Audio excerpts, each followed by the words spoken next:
Alors le déroulé vu de la police, en tout cas le déroulé des événements sont les suivants. À 21h15, dans la soirée d'hier, donc,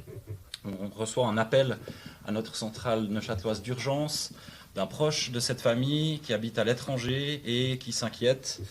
de ne plus avoir de nouvelles de la mère de famille depuis 14 heures, puisque c'est des gens qui avaient des contacts assez réguliers. À la suite de ça, pour lever tout doute, vers 22h30, il y a la décision de l'officier de police judiciaire de forcer la porte pour entrer dans cet appartement et s'assurer finalement qu'il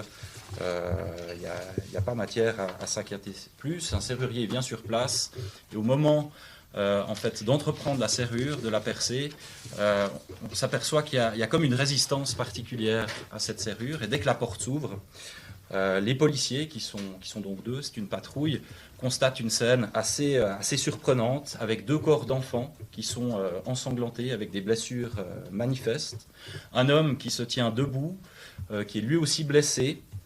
et qui tient un couteau assez impressionnant d'une quinzaine de centimètres, un couteau de cuisine avec une lame relativement épaisse.